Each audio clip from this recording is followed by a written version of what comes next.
الحمد لمن قدر خيرا وقبالا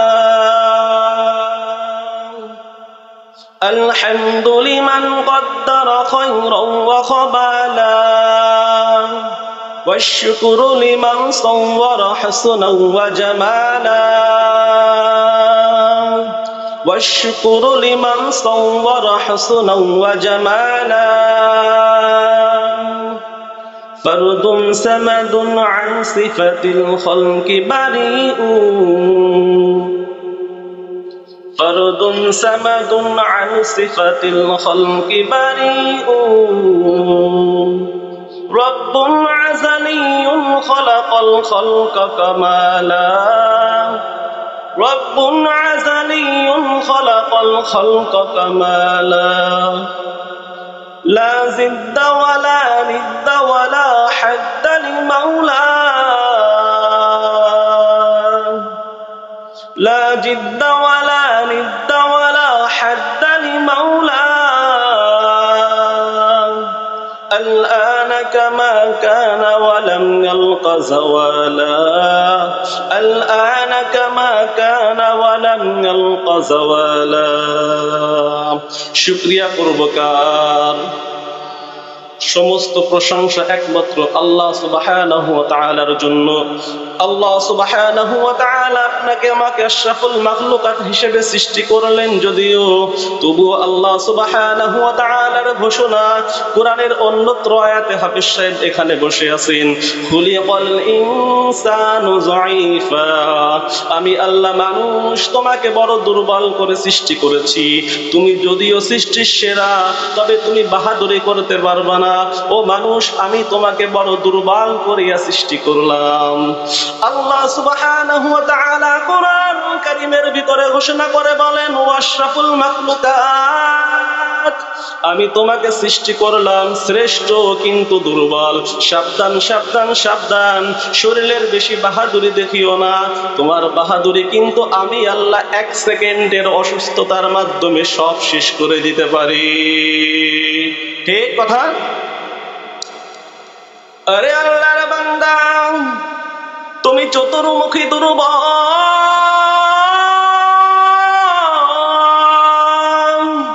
খানার বেলায় দুর্বল, ঘুমের বেলায় দুর্বল, মেধার বেলায় দুর্বল, দুনিয়ার লাইনেও দুর্বল, তুমি আখিরাতের লাইনেও দুর্বল। এখন যদি তুমি জান্নাতের পথে চলতে চাও, একা একা চলা যাবে না, তোমার সাহায্য নিতেই হবে। সাহায্য ছাড়া চলার কোনো রাস্তা নাই। তুমি কোরআন পড়তে জানো না, রাসূলের সুন্নাত কোনটা বুঝো না। এখন যারা কোরআন জানে, সুন্নাত বোঝে, তাদের কাছে যাওয়াই লাগবে। ওলামায়ে আহলে হকের পরামর্শ ছাড়া চলার কোনো রাস্তা নাই। সাহায্য ছাড়া চলা যাবে না। সাহায্য তুমি কার থেকে নিবারে বাবা? এমন একজন থেকে সাহায্য নাও যার কোনো অভাব নেই, যার পিছনে কোনো স্বার্থ নেই। দুনিয়ার মধ্যে নজর করে দেখলাম স্বার্থ ছাড়া কোনো মানুষ নেই। আছে? অভাব ছাড়া কোনো মানুষ নেই। বরং টাকা যার যত বেশি, অভাব তার তত বড়। অভাব গরিবের 100 টাকায় সমাধান হয়, বড় লোকের লাখ টাকায় অভাব সমাধান হয় না। এই স্বার্থ ছাড়া, অভাব ছাড়া একজন পাইবা, তিনি আর কেউ নয়, আমার আল্লাহ। ইয়া আইয়ুহান নাস আনতুমুল ফুকারাউ ইলাল্লাহ, আল্লাহু হুয়াল গনিয়্যুল হামিদ। গর তাওয়াক্কুল মিকুনি হার সুবহ শাম, মিরসানা দরস্তে তো আজলা মাকাম। ওয়াজুবত বাহাদুরি করিয়া আর কয়দিন টিকবা? অন্যের সাহায্য ছাড়া চলার কোনো উপায় নেই। তুমি সাহায্য কার থেকে নিবা? দুনিয়ার মধ্যে সাহায্য দুনিয়াবি কাজে নিতে হলে যে দুনিয়ার ভিতরে পারদর্শী তার থেকে সাহায্য নিবা। দিনের ব্যাপারে চলতে হলে তোমাকে সাহায্য নিতে হবে হক্কানি ওলামাদের কাছ থেকে, তোমাকে সাহায্য নিতে হবে এলাকার ইমাম সাহেবের কাছ থেকে। কারণ তুমি পর্দা কেমনে করতে হয় জানো না, নামাজটা কেমনে পড়তে হয় সঠিকভাবে সেইটা তুমি জানো না। তুমি যদি অন্যের সাহায্য না নিয়ে শিখে নাও রে গোলাম, তোমার নামাজটা তো সহি হবে না। নামাজ সহি করার জন্য ইমামের সাহায্য নিতে হবে। তোমার বিবিকে কেমনে পর্দায় রাখবা, তোমার সন্তানকে কেমনে কথা শোনাইবা, এইটার প্রয়োজন যদি তোমার হয়, তুমি নিজে নিজে কখনো সংশোধন করতে পারবা না। ছুটিয়া যাও দৌড়াই ইমাম সাহেবের কাছে, ও ইমাম সাহেব আমার বেবি পর্দায় চলে না, আমি কি করতে পারি? ও ইমাম সাহেব আমার সন্তান, আমার জন্ম দেওয়া সন্তান আমার কথা শুনে না। ও ইমাম সাহেব আমাকে পরামর্শ দেন, আমি আমার সন্তানকে কথা কেমনে শোনাইতে পারি? ইমাম সাহেব তখন জিনের বুঝ রাখনেওয়ালা একজন লোক, সে জানে সন্তানকে কেমনে কথা শোনাইতে হয়, সে জানে কোরআনের কোন আয়াত কোন দোয়া পাঠ করার মাধ্যমে সন্তান পিতা মাতার অনুগত হয়। এইটা দুনিয়ার অন্য কোন পারদর্শী ব্যক্তি জানবে না, একজন জানবে, তিনি হলেন ইমাম সাহেব। এলাকার মধ্যে যদি কোনো স্বনামধন্য সুন্নাতওয়ালা কোনো আলেম হক্কানি আলেম থাকে, আমরা চাইলে তার থেকেও পরামর্শ করে চলতে পারি। দুনিয়ার জিনিসটা আমরা খুব ভালো বুঝি, আমরা মনে করি দুনিয়ার আমার কানের সমস্যা যে কোনো হাতুড়ি ডাক্তারের কাছে গেলে চলবে না। ইএনটি বিশিষ্ট যারা, ইএনটি স্পেশালিস্ট কান বিশেষজ্ঞ যারা, তাদের কাছে যাওয়াই লাগবে। কানের যে ডাক্তার ভালো তার কাছে যাই, আমরা তো দুনিয়ার যে খ্যাত খামার ভালো বোঝে তার কাছে যাই না। এইটা জানতে পারলাম রে গোলাম, দিনের ব্যাপারে কেমনে আমরা চলবো, এইটা যে ইমাম সাহেবের সাথে পরামর্শ করে চলতে হবে আমরা সেইটা বুঝি না। যদিও বুঝি তবুও ইমাম সাহেবকে আমরা তুচ্ছতার নজরে দেখি, ইমাম সাহেবকে আমরা একটা নির্দিষ্ট গণ্ডির মধ্যে বাঁধে ফেলি। এই জন্য ইমাম সাহেবের কাছে আমরা যাইতে লজ্জাবোধ করি। ইমাম সাহেবের হুকুম ছিল কোথায়, ইমাম সাহেবের স্থান সম্মান ছিল কোথায়? ও মুসলমান, তুমি আজ জানো না ইমাম কাকে বলে, ইমামের স্থান কোথায়? এলাকার মধ্যে যদি কোনো বিচার কার্য হয়, ওই বিচার কার্য একমাত্র সমাধান করার ক্ষমতা ইসলাম দিয়েছে ইমাম সাহেবকে। আজ কোন বিচার ইমাম সাহেবকে ডাকা হয়, কোন পরামর্শ করা হয়? কোনো পরামর্শ করা হয় না। এই জন্য আপনার সন্তান, আপনার জন্ম দিয়া সন্তানও আপনার কথা শুনে না। ইমাম সাহেবের সাথে পরামর্শ করে চলা লাগবে কি লাগবে না বলেন? ইমাম সাহেবের সাথে পরামর্শ করে চলা লাগবে। কিন্তু আজকে হতভাগা মুসলমান ইমাম সাহেবকে উল্টে পরামর্শ দিয়ে চলায়। বাংলার জমিনে এমন স্থান আছে, সত্য ঘটনা শোনায়, কোরআন থেকে আলোচনা হবে, কোনো ওয়াজ নসিহত, অন্য কোনো কিচ্ছা কাহিনী হবে না, কিন্তু ইমাম সাহেবের সাথে পরামর্শ করে চলা লাগবে। এরই একটা বাস্তব উদাহরণ দিই। ইমাম সাহেবকে পরামর্শ করা লাগবে, কিন্তু উল্টে ইমামকে পরামর্শ দিয়ে আমরা চালাই।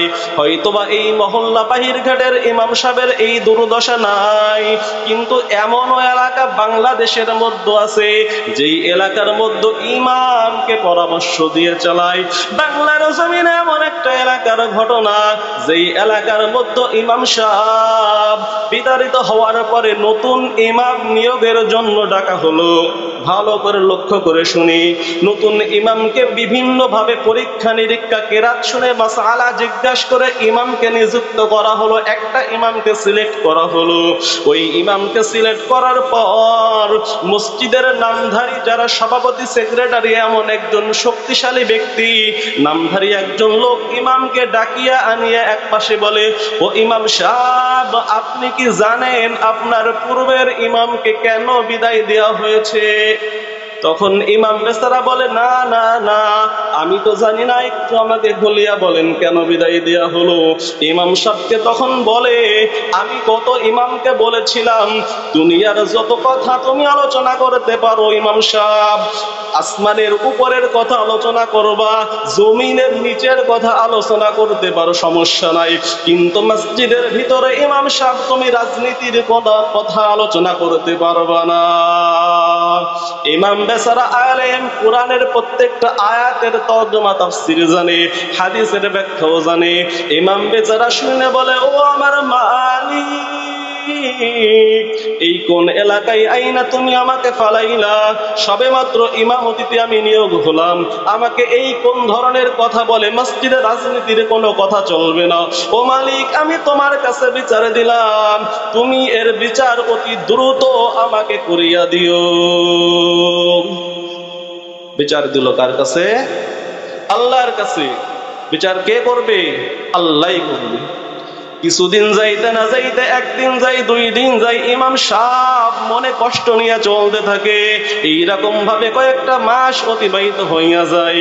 আল্লাহর কাছে যখন বিচার দিল রে ইমাম সাহেব, পরহেজগার ইমাম সাহেবের বিচার আল্লাহ বেশি দেরি করলো না। কিছুদিন পরের ঘটনা, ওই এলাকার একজন মুসাল্লি তার সন্তান কোরআনের হাফেজ হওয়ার পরে শুনানির জন্য অন্যত্র পাঠাবে, এই অবস্থায় কিছুদিনের জন্য বাড়িতে নিয়ে আসলো।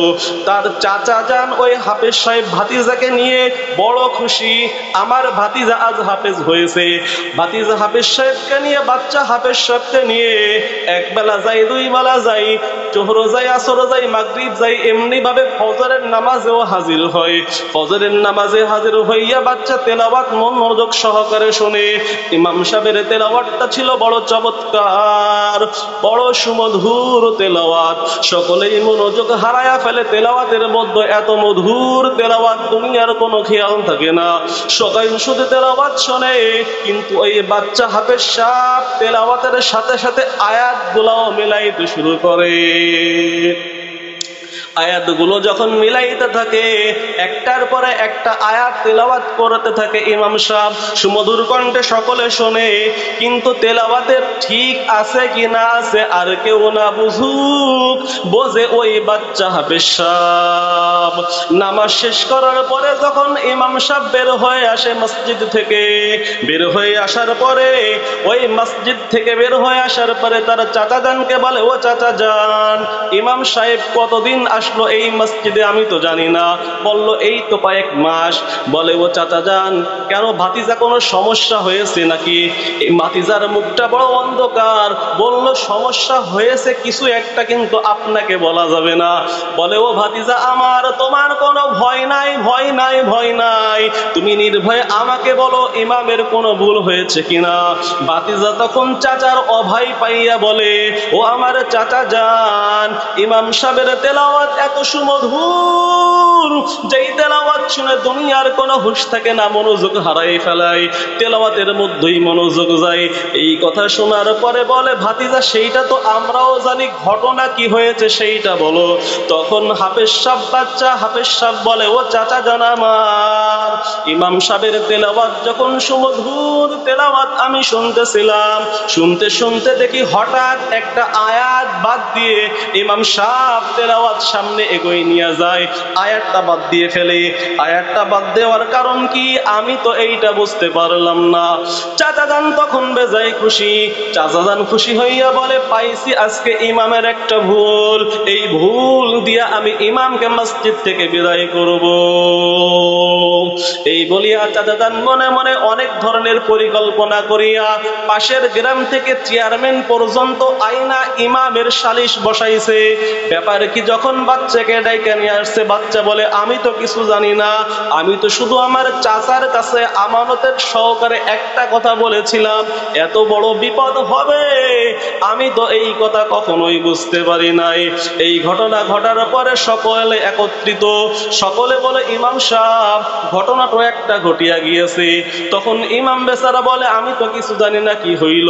তখন বাচ্চা হাফেজ সাহেবকে ডাকা হইলে হাফেজ সাহেব বলে ইমাম সাহেবের তেলাওয়াত খুব সুন্দর, আমিও শুনেছি, কিন্তু ইমাম সাহেব একটা আয়াতকে বাদ দিয়ে কেন তেলাওয়াত করে গেল এইটা আমি জানি না, এইটার কারণ কি?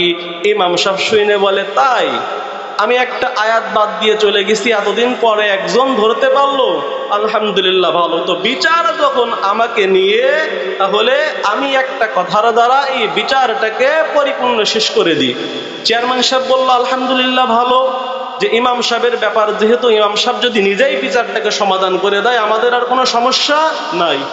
তখন ইমাম সাহেব ডাক দিয়ে বলে ও এলাকার মুসল্লিরা, ও আমার এলাকার মুসল্লিদের বড় বড় নেতারা, ও চেয়ারম্যানরা, আমার এতদিন যাবৎ তেলাওয়াতের মধ্যে কোনো ভুল যায়নি, আপনারাও জানেন না, কিন্তু একটা হাফেজ সাহেব সে আজকে একটা আয়াতের ভিতরে ভুল খুঁজে পাইল। ওই আয়াতটা কি? ওই আয়াতটা কি? ওই ইমাম সাহেব তেলাওয়াত করতেছিল সূরাতুল আরাফ ৮ নম্বর পারা ১৬ নম্বর পৃষ্ঠার থেকে ইমাম সাহেব সুন্দরভাবে তেলাওয়াত সাজাইতেছে।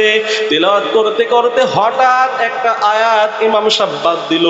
ওই আয়াতটা অন্য কোনো আয়াত নয়, ওই আয়াত এমনই একটা আয়াত, এমনই একটা আয়াত, ওই আয়াতের কথা শুনে হতভম্ব আপনিও হবেন, আমিও হব।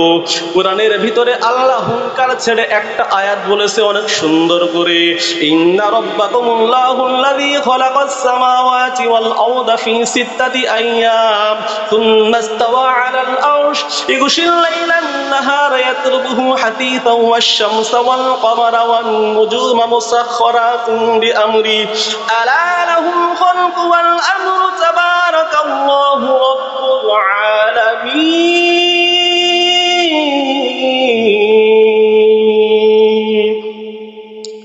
ইমাম সাহেব বলে আমি এই আয়াতটাকে বাদ দিয়েছি, আমি ইচ্ছাকৃত।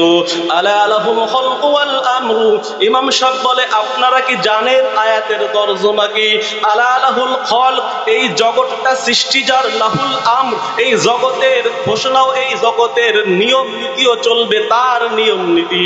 এইটা হলো রাজনীতির আয়াত। আমাকে মসজিদের একজন বলেছিল কোনো রাজনীতির আলোচনা চলবে না, তার কথা আমি কেমনে ফেলি, এই জন্য রাজনীতির আয়াতও আমি ইমাম সাহেব পড়ি নাই। ঘটনা পরিষ্কার, রাজনীতির আয়াত ইমাম সাহেব পড়িনি, ঝামেলা মুক্ত।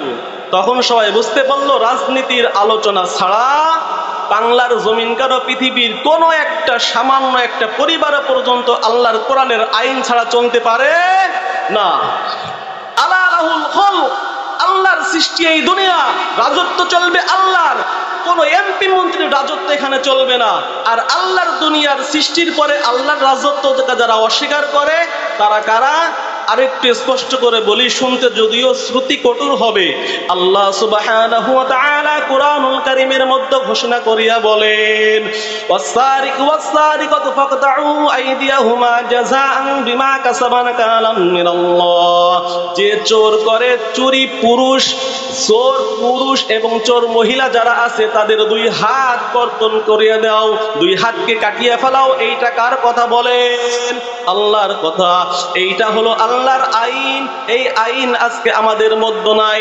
তাহলে যারা কোরআনের রাজনীতিকে নিষেধ করে হবে তারা চোর। আল্লাহ রাব্বুল আলামিন কোরআনুল কারীমের ভিতরে সূরাতুল নূর 18 পারা 9 নম্বর পৃষ্ঠা 2 নম্বর আয়াতে আল্লাহ রাব্বুল আলামিন ঘোষণা করেন আয-যানিয়াতু ওয়াজ-যানি ফাজলিদু কুল্লা ওয়াহিদাতিন মিনহুমা মিয়াতা জালদা। আল্লাহ রাব্বুল আলামিন ঘোষণা করেন জেনাকারী পুরুষ আর জেনাকারী নারীর জন্য 100 করে বেত্রাঘাত করো। যেই সমস্ত লিডাররা আজ কোরআনের আইনকে তারা বাদ দিতে চায়, ওই সমস্ত লিডাররা হয় চোর নাই জেনাকার। কথা বলুন, হয় তারা চোর নাই জেনাকার। কারণ কোরআনের আইন যেখানে আছে চুরি করলে হাত কেটে দাও, এই আইন তারা প্রতিষ্ঠা করতে চায় না। কোরআনের আইন আছে জেনা করলে এই শাস্তি হবে, তারা এই আইন মানতে চায় না। কোরআনের আইনকে তারা বাদ দিয়ে উপরের নেতাদের আইন মাথা নত করে মানে। কবরের জগতে যখন জিজ্ঞাসা করবে মান রব্বুকা, তোমার রবকে, কার কথাই দুনিয়াতে চলতে, কার আদেশ পালন করতে, রব্বি আল্লাহ বলা এত সহজ নয়। তখন আপনার আমার মুখে আপনার আমার নেতার নাম আসবে, যেই নেতার অনুসরণ করে কোরআনের আইনকে বাদ দিয়ে বাংলার জমিনে কোরআনের আইন বাদ দিয়ে নেতার আইন অনুসরণ করে মুসলমানদের যারা দাড়ি টুপিওয়ালা আছে তাদেরকে বিভিন্ন নাম, ইসলামিক নাম দিয়ে আমরা উৎখাত করি, তাদের কথা বলার সুযোগ নাই। আজকে আমরা বক্তারা মনটা খুলে কথা বলতেছি। কেন কথা বলতেছি? কারণ আজকে আমাদের থেকে স্বৈরাচার সরকার আজ আমাদের ভিতরে নাই। আমরা বক্তারা মন খুলে কথা বলতে পারতেছি। ইমাম সাহেব মন খুলে রাজনীতির কথা মসজিদে বলতে পারবে। কোথাও কোনো ধরপাকড়ের সিস্টেম নাই। আওয়ামী লীগ সরকারকে আল্লাহ তাআলা দুনিয়ার বুক থেকে নাই, বাংলার জমিন থেকে বিতরণ করে দিয়েছি। বাংলার জমিন থেকে তাকে বিদায় দিয়ে দিয়েছি। কে করেছে বলেন? কে করেছে? কে করেছে? আল্লাহ করেছে। শুকরিয়া হবে কার? আল্লাহর শুকরিয়া। আল্লাহ তোমার দরবারেতে হাজার শুকরিয়া, হাসিনা পালাইছে দেশটা ছাড়িয়া। শুকরিয়া আদায় করবো? কথা বলে না। শুকরিয়া আদায় করবো? জোরে বলেন। আল্লাহ তোমার দরবারেতে হাজার শুকরিয়া, হাসিনা পালাই